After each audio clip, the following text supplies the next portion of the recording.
একটি জিজ্ঞাসা করা হয়েছে যে ফরজ সালাতের পরে নফল সালাত পড়া, সুন্নাত পড়া কি বাধ্যতামূলক? জি না, নফল সুন্নাত বাধ্যতামূলক নয়।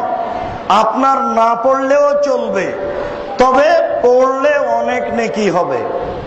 যেমন কেউ যদি জোহরের আগে 4 পরে 2 পড়ে, তাহলে তার জন্য জান্নাতে ঘর বানানো হবে। কেউ যদি জোহরের আগে 4 পরে 4 পড়ে, তাহলে তার উপরে জাহান্নামী হারাম। সুন্নাত নফল পড়লে অনেক নেকি হবে, না পড়লে গুনাহ হবে না। একদিনও যদি 12 রাকাত সুন্নাত না পড়েন তো পাপ হবে না। পূর্ণ ফরজ যদি পড়তে পারেন তাহলে জান্নাতে চলে যাবেন, বুখারী মুসলিম। তবে নফল পড়া ভালো, অনেক নেকি হবে। জি, কাজা নামাজ, জি, উমরি কাজা হারাম।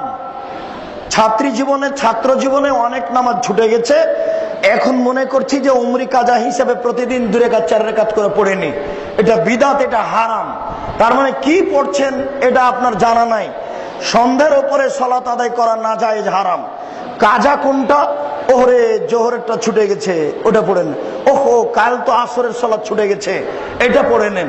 যেটা আপনার আয়াতটা আছে 2-1 দিনের মধ্যে, সেইটা আপনি পড়ে নেন। 2 বছর 5 বছর 10 বছর পড়েননি, পার হয়ে গেছে, এই নামাজের কোনো কাজা নেই।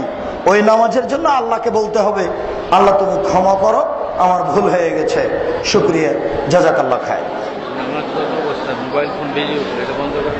নামাজরত অবস্থায় মোবাইল ফোন বেজে উঠলে বন্ধ করা যাবে কিনা? জি, মোবাইল ফোন বেজে উঠলে বন্ধ করতে হবে। দলিল, আল্লাহর নবী হাসান হুসাইনকে কোলে নিয়ে সালাত আরম্ভ করতেন। যখন সিজদায় যেতেন তখন কোল থেকে নামিয়ে দিতেন, আবার যখন সিজদা থেকে উঠতেন তখন হাসান হুসাইনকে কোলে নিয়ে নিতেন। বুঝাতে পারলাম না? মোবাইল ফোন চলতে থাকলে সালাতের ব্যাঘাত হবে, আগেই বন্ধ করবেন। যদি ভুলে গিয়ে থাকেন চলাকালীন বন্ধ করবেন, করাই ঠিক, করতে পারেন, শুকরিয়া। জি, খুব গুরুত্বপূর্ণ একটা জিজ্ঞাসা।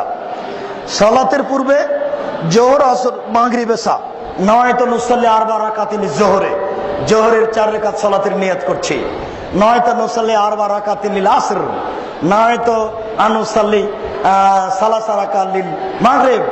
নিয়ত সশব্দে পড়া হারাম, নিয়ত সশব্দে পড়া কাবিরা গুনাহ, নিয়ত সশব্দ পড়া বিদআত। অন্তরের পরিকল্পনার নাম নিয়ত। ওই যে আজান হলো, ওযু করতে যাবেন, যেটা অন্তরে ভাবছেন এটার নাম নিয়ত।